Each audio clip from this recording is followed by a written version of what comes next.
Okay. Latifa Abou Shakra, Ealing.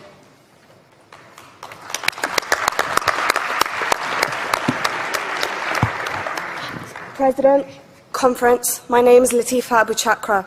I'm a first-time delegate and a first-time speaker. Thank you.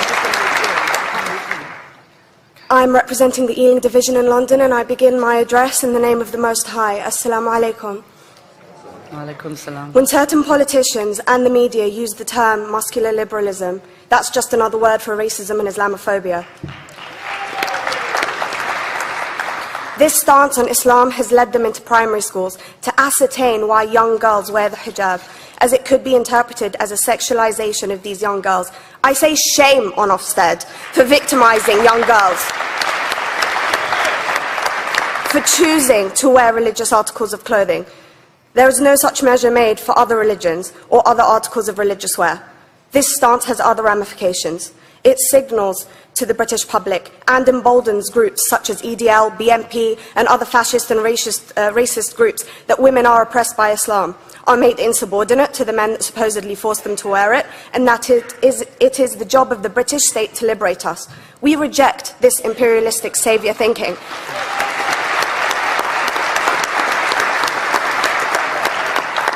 And I am here to state for all people who choose to practice their beliefs openly that we are not oppressed by our faith.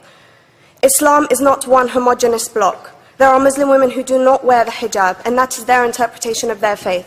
The Quran beautifully states, La ikraha fid din, which translates to, there is no compulsion in religion. My faith has given me the right to choose 1,400 years before the Universal Declaration of Human Rights told me I could. A fun fact for you, conference. My dad didn't want me to wear the hijab. I chose to. Those of faith, thank you.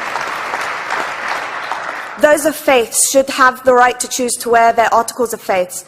Sikhs wearing the turban, Jews wearing the kippah, or Christians wearing the crucifix. Practicing my right to freedom of expression through the hijab empowers me and other women like me to know that we are able to make decisions for ourselves. Through the hijab, women like me feel empowered to overcome the social expectations of sexualization that is relevant and has currently resulted in many cases of anxiety and worse. I can speak for myself and others like me. At school, I was able to focus more on the thoughts that were running through my mind than how good I looked to the world. The NUT has supported a woman's right to choose when it comes to pregnancy. I want conference to support my right to wear the hijab.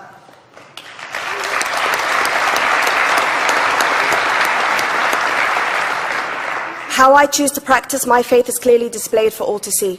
This makes me the target of hate crime.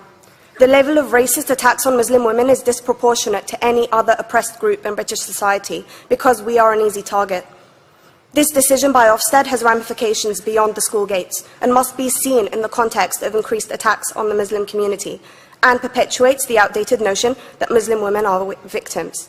I was on a trip last year to Hampton Court with my Year 7s, where a man felt comfortable to call me a terrorist. As a Muslim woman, I'm not a victim, so I challenged him. He denied it. I'm sure you've heard of the Punish a Muslim Day. It's been spoken about a few times already this morning. And as a Muslim, I'm actually quite optimistic. They're trying to limit it to one day. That's 364 less than normal.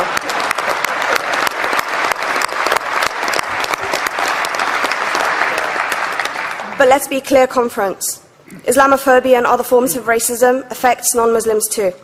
If we don't challenge this stance as a collective, we may turn into a society like France, where women are forced by the law to choose between their faith and their education, their faith and their right to work in the public sector, their faith and their right to enjoy a day out by the seaside with their families. I want to end by stating that I came to this country as an 8-year-old refugee. We are Palestinians, forced out of our land in 1948. We lived in third world conditions, similar to those in Calais for 60 years. Here, I received the support I needed to study law at university and become a secondary school citizenship and PSHE teacher, and a school rep. An injury to one is an injury to all, and I want to thank the Union for its stance on all oppressed groups, in particular mine, Palestine. Thank you, conference. Thank you, Latifa.